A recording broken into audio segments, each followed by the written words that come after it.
Selamat pagi teman-teman. Hari ini kita akan belajar tentang apa itu perilaku konsumen dan pemasaran.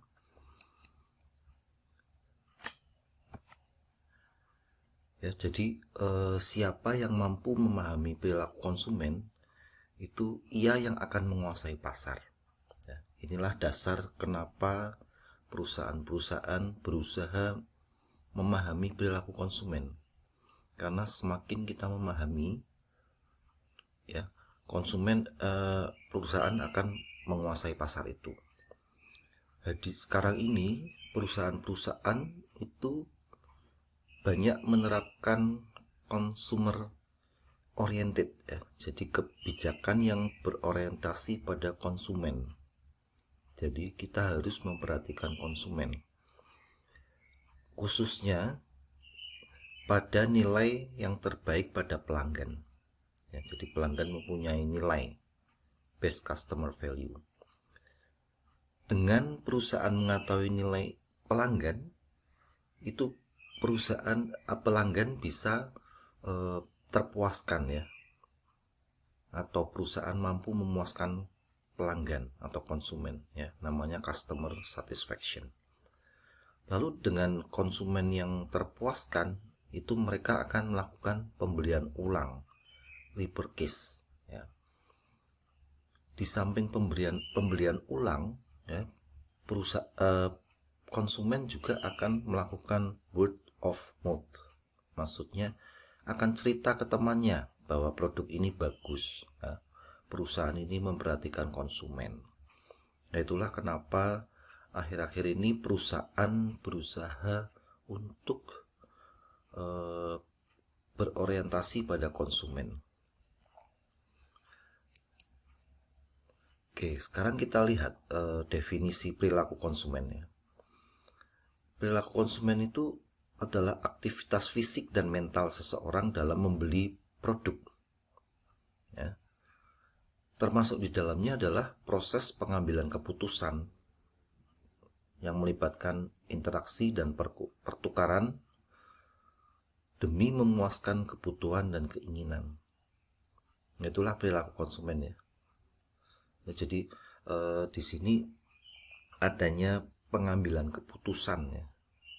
Karena seorang yang melakukan pembelian itu harus memutuskan merek apa yang diambil, produk apa yang akan dibeli, ya, untuk memuaskan kebutuhannya, ya. Oke, dari definisi itu ada 4 komponen dari perilaku konsumen. Ya, yang pertama adalah aktivitas fisik dan mental. Dalam pembelian, konsumen akan melakukan aktivitas fisik, ya. Contohnya Anda kalau membeli barang itu pasti mencari informasi produk. Apalagi sekarang sudah ada Google, sudah ada marketplace. Itu mudah sekali mencari informasi produk. Itu adalah aktivitas fisik, ya. Lalu proses pembayarannya bagaimana? Apakah tunai, apakah kredit, dan sebagainya, ya. Sedangkan aktivitas mental itu seperti berpikir bagaimana mendapatkan barang tersebut, ya. Jadi toko mana yang akan dikunjungi, ya, merek apa yang akan dipilih, ya, kualitas seperti apa, itu adalah mental, ya, aktivitas mental. Lalu yang kedua adanya proses pengambilan keputusan, ya, untuk membeli sebuah barang atau produk, ya, itu pasti akan melalui proses, ya, sebelum membeli sebuah produk. Karena kita dihadapkan berbagai macam harga, berbagai macam merek, berbagai macam toko, ya, yang dihadapi oleh konsumen. Nah, di sini konsumen pasti melakukan proses pengambilan keputusan, ya. Lalu yang ketiga, interaksi dan pertukarannya. Dalam pembelian itu konsumen pasti berinteraksi, baik itu secara online maupun offline, ya, selalu berinteraksi dengan pihak lain seperti pemilik, penjaga toko, admin, dan sebagainya, ya. Mereka pasti bertanya-tanya, ya, misalnya bertanya tentang informasi produk ya, layanan purna jual dan sebagainya. Dari interaksi tersebut terjadi pertukaran ya. Jadi konsumen dapat barang, penjualnya dapat untung. Lalu yang keempat, kepuasan. Ini yang paling utama ya dalam sebuah perilaku konsumen.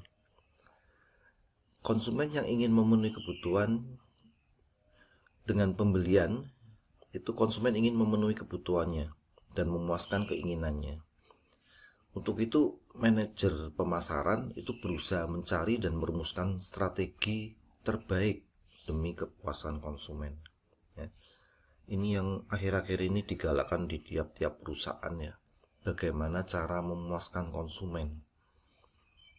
Karena seperti tadi di slide awal bahwa dengan konsumen itu puas, itu konsumen akan melakukan pembelian ulang, juga akan bercerita kepada teman-temannya.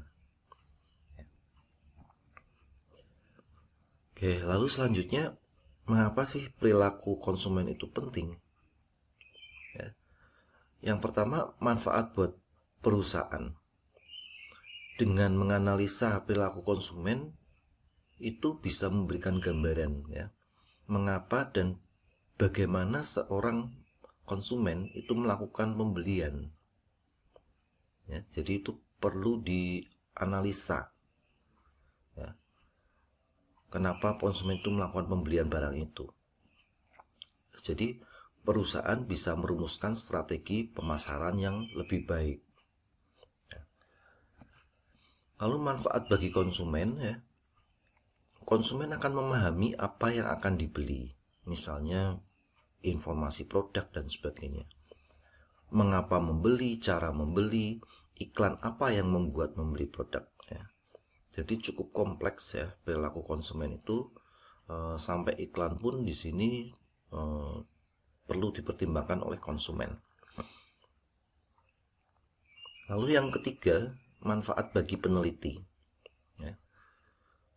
Peneliti sangat tertarik untuk meneliti mengapa dan bagaimana konsumen melakukan pembelian. Karena ini akan berguna, hasil penelitian itu akan sangat berguna bagi perusahaan dalam menentukan strategi. Oke, selanjutnya tipologi konsumen ya.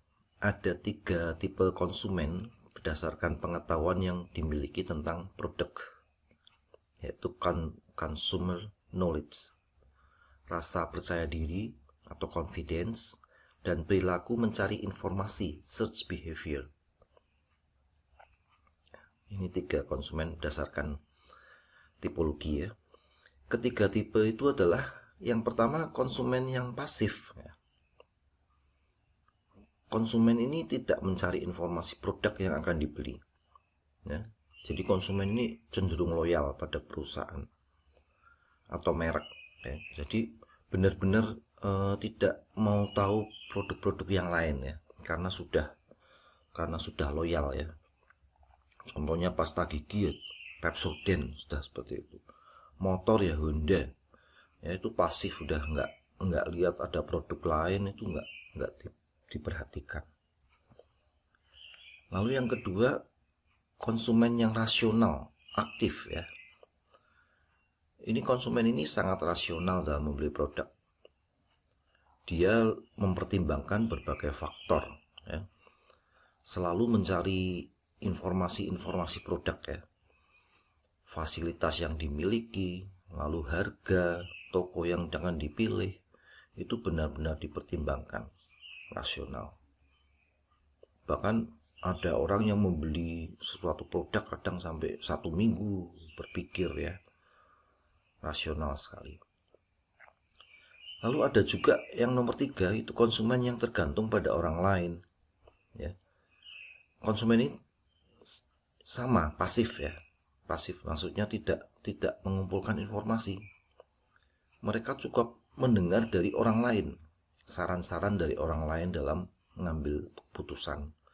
Misalnya konsumen itu akan bertanya kepada orang yang sudah pernah memakai.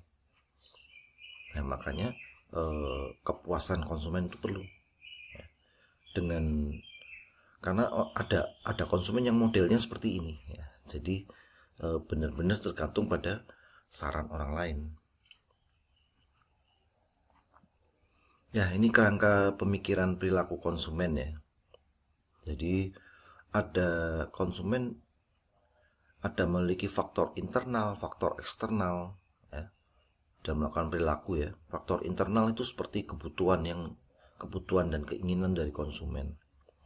Lalu motivasi membeli sebuah produk ya, kepribadian, persepsi, pembelajaran, sikap. Itu yang faktor internal yang dimiliki oleh konsumen. Nah, faktor eksternal yang di luar itu ya, jadi konsumen kadang dipengaruhi oleh keluarga, kelompok acuan, kelas sosial, ya, budaya. Ini faktor eksternal. Jadi perilaku konsumen itu cukup kompleks ya. Jadi ada internal, eksternal ya.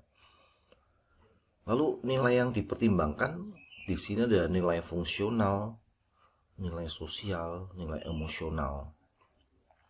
Inilah kerangka pemikiran dari perilaku konsumen. Oke, sampai di sini saja pertemuan pertama ini. Semoga bermanfaat. Selamat pagi.